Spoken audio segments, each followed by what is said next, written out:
네, 많은 분들이 이 식물과 꽃에 대해서 참 궁금해 하시는데요. 어떤 식물과 꽃을 두면 더 집안에 좋은 기운을 불러오고 재물운을 불러올 수 있을지 제가 확실하게 정리를 해드리겠습니다. 여러분들이 잘 몰랐던 이 꽃도 꼭 두면 좋은데요. 분명 이것을 두게 되면요. 여러분들이 재물운이 터져서 춤을 추게 될 것입니다.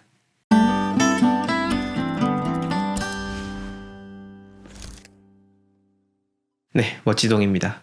옛날 고려시대 1198년에 보게 되면은요, 산천비보도감이라고 하는 이 관청을 두어서 풍수를 통해 나라의 부족한 기운을 보강을 하고 나라의 산업을 육성한 그 기록이 남아 있습니다. 그만큼 풍수를 적용하는 것이 나라의 일이었고 또한 부자들의 일상이었습니다. 여러분들이 지금 보고 계시는 이 영상들과 그 내용 역시나 옛날 왕실과 부자들로부터 적용이 되어 온 그런 풍수에 대한 내용이니 여러분들의 풍족한 삶을 위해서 꼭 끝까지 보시고 실천하시길 바랍니다. 자, 본격적인 내용 들어가기 이전에 이제 설명절을 맞아 제가 개인적으로도 3년 동안 먹고 있는 이 굿데이즈 녹용 홍삼을 보다 저렴한 가격에 준비를 하여 좋은 선물을 하실 수 있도록 안내를 드리고자 합니다. 제가 굿데이즈 녹용 홍삼 이 제품을 먹고 난 이후부터는 주변에 선물을 할 때도 항상 이 제품을 선물을 해드리고 있고 제가 출장 갈 때든 아니든 간에 매일매일 먹고 있으니까 정말 좋은 제품이라는 것을 보장을 해드리니 올해 특별한 선물 그러면서도 아주 합리적인 가격으로 구매를 하실 수 있는 선물을 원하신다면은 굿데이즈 녹용 홍삼을 강력하게 추천드립니다.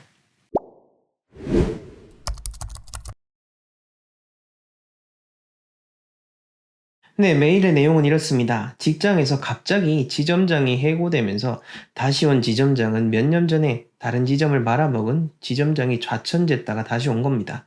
지점 첫 출근 날에 그분이 보석 금전수를 가지고 왔는데요. 높이 25cm가 되지 않는 정도의 흰사각 정사각의 도자기 화분을 들고 오셨고 제가 팀장 관련된 축하로 주신 화분이었습니다. 그런데 딱 보는 순간 사각 흰색 도자기가 왠지 별로 느낌이 좋지 않아 보였습니다. 그때부터인지 모르겠습니다만 매달 실적이 좋았던 제가 실적이 최하로 떨어지길 몇 달이 되어 계속되었고 그 사이에 한두 달 정도는 최고로 올라갈 때도 있긴 있었습니다. 거기서 어려움을 겪고 이직을 했는데요. 그런데 아깝다고 제가 나오면서 그 화분을 들고 개인 사무실을 냈는데 거기서도 또 망하게 됐고 이 화분을 지금 집에 갖다 놨는데요. 며칠 후 예전에 가입한 고객이 어이없이 저를 고소한 일이 생겼습니다. 보석 금전수라는 게 제게는 안 맞는 식물인 걸까요? 버릴까 고민 중입니다. 영상을 보다가 상담 신청을 해봅니다. 라고 이야기를 남겨주셨습니다. 자, 아마 식물뿐만 아니라 어떤 물건을 집에 들여와가지고 이런 기분이 드는 경우들 종종 있을 겁니다. 자, 우선 이 식물에 대한 본질적인 의미 다시 한 번 더 짚어보자면요. 식물은 사실 이 현대에 들어와가지고 우리가 화분이라는 개념으로서 정말 중요하게 생각을 하게 되죠. 우리 선조분들 같은 경우에는 항상 자연을 벗삼아서 그렇게 집을 짓고 살아왔기 때문에 특별히 화분이라는 개념을 그렇게 강하게 두진 않으셨지만은 우리 현대인들은 대부분 아파트에 살고 있고 콘크리트 바닥 위에서 지내는 경우가 거의 대부분이기 때문에 많은 사람들이 화분을 중요하게 생각합니다. 풍수 인테리어에 있어서 화분, 식물이다라고 하면 집안의 생기를 더해줄 수 있는 아주 소중한 물건이라기보다는 생명체 중에 하나입니다. 특별한 그 풍수 소품이다라고도 볼 수가 있는데요. 집도 그렇고 여러 가지 사업장도 그렇고 다 좋습니다. 어떤 수종이 좋고 어떤 수종이 나쁘냐라고 하는 거는 제가 나무 전문가는 아닙니다만은 풍수 인테리어와 식물과 관련돼서 다른 영상에서 이미 많이 말씀을 드렸으니까 제 채널 안에 있는 식물 검색을 해보시면은 수많은 영상들 찾아보실 수 있으니까 그걸 통해서 보시고요. 어찌됐건 간에 우리가 이 영상을 통해서 생각해야 될 거는 식물이다라고 하는 것이 기본적으로는 나에게 생기를 정해줄 수 있는 아주 소중한 그런 생명체다라고 하는 점을 꼭 기억하셔야 됩니다. 그 다음으로 이런 사례를 통해서 볼 때마다 그리고 제가 어떤 직접 대면을 한다라든지 전화가 직접 연결이 되신 분들에게 이야기 드리는 것 중에 하나가 내가 겪고 있는 여러 가지 일련의 일들, 여러 가지 사건들이 과연 어디서부터 비롯되는 것인지를 우리가 잘 판단을 할 줄 알아야 됩니다. 그거는 누가 대신 해주는 게 아니라 여러분들이 직접 하셔야 되는 건데요. 지금 이분 같은 경우에는 그 예전에 내가 별로 좋아하지 않던 직장 상사가 나한테 줬던 그 화분 때문에 내가 실적이 계속해서 떨어지게 됐고 새로운 사무실을 차렸는데 거기서도 망하게 됐다라고 하는 그런 일련의 가정을 세우고 계시는데, 근데 제가 판단하기에는 별로 그렇게 맞는 가정은 아니다라고 생각이 듭니다. 사실 정말 어떤 부정한 물건이 분명 있을 수는 있을 겁니다. 제가 거기에 대해서 100% 부인하는 건 아닙니다. 근데 일반적인 이런 자연의 원리의 특성상 식물 하나 때문에 모든 게 다 그렇게 망할 수는 없는 겁니다. 특히나 여기는 25cm 정도밖에 안 되는 작은 화분이고요. 금전수 자체가 좋은 풍수식물로서 이야기되는 것 중에 하나입니다. 만약 이분이 그 회사 속에서 첫 번째 회사에서 실적이 좋지 않았다라고 한다면은, 죄송한 말씀이지만은 개인적으로 어떤 실력에 대한 부분, 내가 업무에 있어서 무언가 잘못한 건 없는지를 먼저 판단하는 게 가장 좋고요. 그리고 두 번째, 사무실에서 망하게 된 것 같은 경우에는 그거는 이제 어떤 입지에 대한 부분, 구조에 대한 부분으로서 여러 풍수적인 측면에서 특정한 문제점이 발생될 수가 있는 겁니다. 그 화분을 이제 굳이 집까지 가져오셨다고 하는데, 근데 사실 이렇게까지 찝찝할 것 같으면 그냥 굳이 그렇게 계속해서 들고 있으실 필요가 없죠. 뭐 부모님이 물려주셨거나 그렇다 해도 부정적인 물건이라면은 집에 두지 말라라고 이야기를 드리는데, 계속해서 이렇게 나빴다라고 하면은 그냥 과감하게 정리를 하시면 되는 겁니다. 그리고 이 삶의 문제점을 찾는 법에 대해서 지금 얘기가 나왔으니까 더 추가적으로 이야기를 드리자면은, 보통 이제 이렇게 문의를 주시곤 합니다. 뭐 이런 삶의 문제점들을 이렇게 쭉 나열해 주시고, 그리고 좀 과장을 보태면은 사돈의 8촌까지 그냥 쫙 이렇게 소설처럼 이야기하시는 분들도 많으신데, 굳이 그렇게 다 생각하실 필요는 없고, 만약 나를 기준으로 했을 때 내 형제 자매들 출가를 했음에도 불구하고 내 형제 자매가 거의 대부분 동일한 질병에 걸린다라든지 거의 비슷한 상태로 좋지 않다라고 한다면은, 그거는 내가 사는 집이 문제가 아니고요. 우리 형제 자매의 뿌리로 거슬러 가면 되는 겁니다. 바로 우리 조상님으로부터 비롯된 문제일 확률이 높고, 그리고 내가 사는 집일 경우에 그 집은 그 집에 사는 사람들에게 영향을 주는 거지, 나와는 같이 살지 않는 분가한 다른 가족을 꾸리고 다른 집에 살고 있는 형제 자매에게 영향이 가는 것은 아니다라고 이야기 드릴 수가 있는 겁니다. 이처럼 풍수다라고 하는 거, 이건 다 자연의 법칙, 우리가 상식적으로 조금만 생각을 한다라면 이해를 할 수가 있는 겁니다. 그리고 사업에 대한 어려움과 더불어서 가정의 불화로 이어지는 경우들이 많은데, 이럴 때는 이제 둘 다 생각하시는 게 가장 좋고, 근데 진짜 중요한 거는 내가 잠을 자고 밥을 먹고 내 하루를 시작하는 내가 사는 집, 여기서부터 출발을 해야 됩니다. 이 집을 바로 잡고 그 다음 내가 뭐 운영하는 사업체라든지 상가라든지 그런 쪽으로 넘어가서 그곳을 진단하고 판단을 하는 게 가장 적합한 자가진단법이다라고 보시면 되겠고요. 자, 마지막으로 들려드리고 싶은 이야기는, 이런 삶의 문제에 있어서 정말 많은 고민을 주시고 연락을 주시는 분들 참 많습니다. 그렇지만은 항상 제가 이야기 드리는 것 중에 하나입니다. 절대 어떤 삶의 문제에 당면해서 이것을 쉽게 극복하려고 하면 안 된다라는 겁니다. 뭐 물론 문제를 너무 어렵게 생각하거나 복잡하게 그렇게 생각하라는 그런 측면이 아닙니다. 내가 당면한 문제를 아무런 노력도 없이 정말 어떤 비용, 최소한의 아주 적은 비용을 가지고 모든 걸 해결하려고 하는 그런 마음이면은 오히려 일이 더 꼬이게 된다라고 하는 것을 이야기 드리고 싶은 겁니다. 풍수라고 하는 거, 자연이라고 하는 거, 다 이 보이지 않는 운에 대한 부분, 정말로 무서운 부분입니다. 이런 것들 잘 모르시는 분들이 이제 방송을 통해서 막 풍수를 언급하시니까 제가 예전에 좀 강하게 이야기를 하기도 했는데, 그런 분들을 통해서 넘어가시는 분들은 어쩔 수 없고요. 저는 저를 신뢰하고 저희 멋지동 컴퍼니, 그리고 저희가 알려드리는 진짜 유일한 한국의 풍수를 믿고 의지하시는 분들은 최소한 현명한 판단을 통해서 삶을 잘 이끌어 나가시길 바라는 마음으로 이야기를 드리는 겁니다. 쉽게 들어오는 것은요, 쉽게 나가게 되어 있습니다.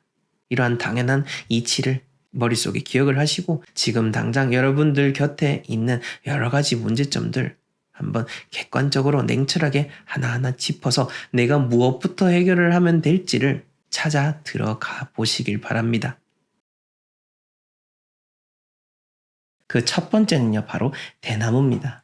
마당에 있는 분들도 그렇지만은 마당이 없더라도 실내에 이렇게 작은 대나무 화분이 있습니다.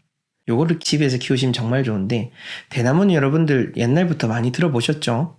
매난국죽, 우리나라 사군자 중에 하나로서 절개를 상징했고요. 그리고 실제로 풍수 현장에 가보게 되면은 명당 인근에 대나무가 있는 경우가 상당히 많습니다. 즉, 대나무와 명당과의 관계가 상당히 유의미하다라는 거죠. 우리가 늘 말하는 이 재물은 그리고 복이라고 하는 것도 마음이 변하지 않는 사람, 성정이 평온한 사람, 그 선한 마음의 뿌리가 깊은 사람에게 오래도록 머무는 법입니다. 대나무 역시나 뿌리가 깊고 설령 부러질지언정 높이 쭉쭉쭉쭉 뻗어서 올라서 자라나게 되죠. 이런 대나무의 좋은 기운을 여러분들 집안과 마음에 새기는 거고요. 그리고 이 대나무는 히로시마 원폭 때도 살아남은 유일한 나무 품종이라고 할 만큼 그 실질적인 생명력도 참 강합니다.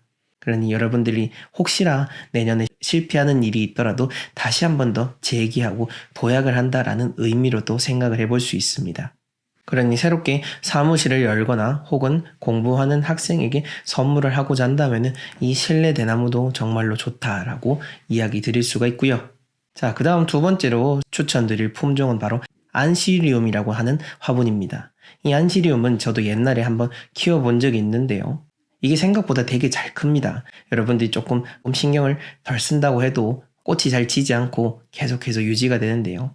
보통 붉은색으로 된 화분을 많이 보셨을 건데 붉은색뿐만 아니라 분홍색도 있고 여러 색상이 다양하게 있으니까요. 여러분들 기호에 맞추어서 그 색상을 선택하시면 되고 이 안시리움 자체의 꽃말은 번뇌와 역동적인 기운의 발산을 의미하고 있습니다.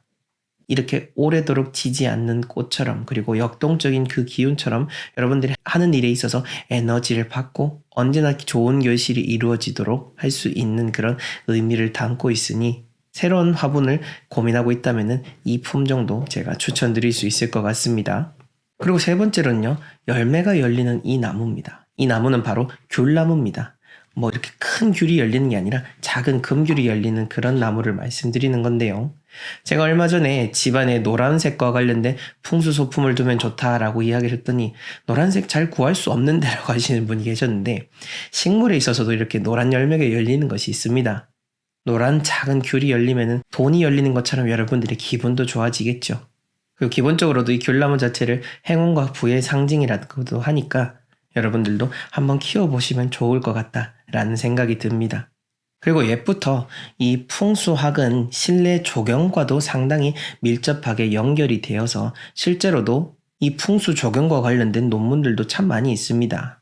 조경과 관련된 이 풍수학적 개념을 제가 하나 소개를 해드리자면은 옛날 우리 선조분들께서는 집안에 심는 조경수들은 위로 뻗어 올라가는 특성보다는 위보다는 옆으로 펼쳐지는, 즉 집안의 기운들을 두루두루 이렇게 꽉 누르고 옆으로 쫙 펼쳐나갈 수 있는 그러한 의미로서 조경수들을 많이 선택을 하셨습니다.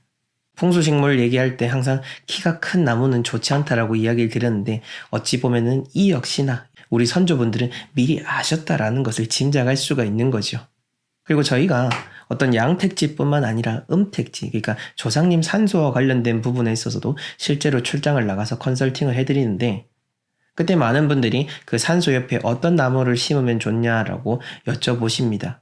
저희는 보통 키가 낮은 이 작은 향나무들을 이제 음택지 주변에 혈이 파괴되지 않는 선에서 묘 주변 땅 가장자리에 심는 것은 좋다라고 이야기를 드리고 있습니다. 여러분들도 참고를 하시면 좋겠습니다. 사실 많은 분들이 풍수소품에 대해서 관심을 가지시지만은 개인적으로 저는 이 풍수소품이라고 하면 좀 그렇지만은 집에 두면 좋을 것 중 하나가 바로 화분이다라고 생각을 합니다. 특히나 우리가 땅을 밟고 있지 않고 아파트에 거주하시는 분들이 많기 때문에 이 땅의 기운, 흙의 느낌을 알기가 참 어려운데요. 그리고 실제로 아파트 풍수를 컨설팅 해드릴 때 높은 곳에 계시는 분들일수록 그에 맞게 적절하게 화분의 개수를 늘리도록 권유를 해드리고 있습니다. 그것은 지기라는 게 하늘에서 올라가면 갈수록 그 기운이 약해집니다. 이거는 지기를 측정하는 그 가우스라는 과학 단위도 있는데요. 이 가우스를 통해서 측정을 해보면은 점점 땅에서 올라갈수록 그 기운은 점점 더 약해진다라는 결과들이 다 나와 있습니다. 그렇다 보니 이런 실질적인 치기의 의미 그리고 풍수적인 의미로서 집안에 화분을 두면은 어느 정도는 그 땅의 기운을 보완을 할 수 있다라는 겁니다. 물론 다 상쇄를 시켜줄 수 있다. 그건 아닙니다. 이 점을 여러분들 잘 구분을 하셔야 되는 거고 언제나 그렇듯 과유불급입니다. 너무너무 많으면 오히려 이 식물들에 여러분들이 압도가 될 수가 있으니까 그 점은 꼭 유의하시길 바랍니다. 그 첫 번째는요, 바로 매화입니다. 우선 이 매화에 대한 역사적인 기록을 보게 되면은 화암수록이라고 하는 우리나라의 식물과 관련된 서적이 있습니다. 그 화암수록에 보게 되면은 수많은 꽃과 나무들을 등급으로 나누었는데 그 중에서 가장 1등을 바로 매화로 치고 있습니다. 그뿐만 아니라 매화는 겨울과 봄 사이에 피어나는 꽃이죠. 그 어떤 식물과 꽃보다도 봄을 가장 먼저 알리기 때문에 여러분들에게 재물운뿐만 아니라 좋은 운들이 찾아오는 그 시작점이 될 수 있는 상징적인 의미를 가지고 있습니다. 재물운과 좋은 운뿐만 아니라 이 매화의 매자는 옛날 우리 선조분들께서는 눈썹 밑자와의 유사성을 두고 장수를 의미한다라고도 말씀을 하셨습니다. 희보춘선이라고 하였습니다. 그만큼 봄에 가장 먼저 나와서 기쁜 소식을 전해주는 꽃의 의미로서 수많은 고사들이 남겨져 있는데요. 자, 그렇다면은 이제 다가올 새해 그리고 계속해서 맞이하게 될 그런 새로운 날들에 언제나 행운이 가득하고 재물운과 모든 직업적인 성공, 출세를 원하신다면은 이 매화와 관련된 그림을 집안에 꼭 걸어둬 보십시오. 분명 좋은 운들이 앞을 다퉈서 여러분들의 집안에 찾아오게 될 것이고요. 이 매화 그림뿐만 아니라 매화와 관련된 실내 식물들도 몇 가지 있더라고요. 상황이 되시는 분들은 그렇게 매화 화분을 하셔도 좋고 마당이 있으신 분들은 매화 나무를 꼭 심어 보시길 바랍니다. 그 다음 두 번째로는요, 바로 모란입니다. 이 모란은 화중왕이라고 합니다. 꽃 중에서도 왕이라고 하죠. 꽃도 크고 아주 꽃잎이 선명하고 예쁘지 않습니까? 그렇기 때문에 풍수지리에서는 옛부터 이 모란을 제물로서 의미를 했는데요. 그뿐만 아니라 제가 강조드리는 것처럼 운이라고 하는 것은 그냥 재물운 딱 요거 하나만 들어오는 게 아닙니다. 좋은 운들이 들어오면은 돈과 여러 가지 직업적인 성공, 자녀 등 여러 가지를 의미하는데 그 중에서도 모라는 돈과 다산을 상징했습니다. 특히나 농경사회였던 옛날에는 사람이 곧 재산이었죠. 한 사람이 늘어난다라고 하는 것은 그만큼 생산할 수 있는 작물량이 많아지고 더 많은 돈을 거둬들일 수 있었다라는 의미로서 다산을 최고의 동목으로 여겼는데요. 여러분들 집안에 모란 그림을 두시고 풍성한 재물운이 들어오고 풍성한 좋은 인연들이 찾아오기를 기원합니다. 그 다음으로는 난초입니다. 이 난초는 제가 예전부터 꾸준히 강조해오는 아주 좋은 식물 중에 하나죠. 이 난초에 대한 풍수학적인 의미는 아주 오래전부터 기록이 되어 있습니다. 우선 공자님께서 말씀하신 공자가어라는 내용을 보게 되면요. 착한 사람과 사귀는 것은 마치 난꽃이 피어 있는 방에 들어가는 것과 같아서 그 공간에 오래도록 머무르게 되면은 그 향기를 느끼지는 못하나 그것과 함께 동화가 된다라고 말씀하셨습니다. 즉, 그만큼 난초의 향기로움이 곧 길조의 상징으로 표현이 되었는데요. 이뿐만 아닙니다. 공자님이 말씀하시기 이전의 주역에서도 이 난과 관련된 기록이 나오는데 그 주역에서는 동심지연 기취열한이라고 하였습니다. 그 뜻이 뭐냐면요. 두 사람의 마음이 하나가 되면은 그 마음의 힘이 능히 쇠도 자를 수가 있고요. 그 함께 모여진 마음에서 나오는 그 말들은 그 향기로움이 난초와도 같다라고 하였습니다. 풍수지리의 근본 원리는 역경, 주역에서부터 비롯된다는 것 다 알고 계시죠? 그 주역에서 이미 이 난초에 대한 의미를 아주 이렇게 높게 샀던 거죠. 그래서 난초는 인간관계에 대한 그 중요성, 인간관계에 대한 인복을 부르는 그런 식물의 대명사라고 생각을 하셔도 무방합니다. 그래서 여러분들이 앞으로 새로운 사업을 하시든 직장관계에서의 운이든 가족과의 화합이든 그 모든 관계에 있어서 좋은 운을 불러오고 싶다면은 집안에 난초를 두시거나 혹은 난초와 관련된 그림을 걸어 두시길 바랍니다. 자, 그 다음으로 의미 있는 것은 바로 연꽃 그림입니다. 특히 2024년은 그 무수히 많은 변화와 역경이 예상이 되는 한 해입니다. 역학적인 풀이도 그렇지만은 저는 지금 건국대학교 부동산학 대학원에서 연구를 계속하고 있는데요. 많은 교수님들도 그렇고 부동산 학적인 전망으로서도 2024년은 여러 가지 부동산에 있어서 악재가 비롯될 것이다 라고 많은 분들이 말씀을 하고 계십니다. 그만큼 우리의 실제 삶도 팍팍해질 수가 있는 거죠.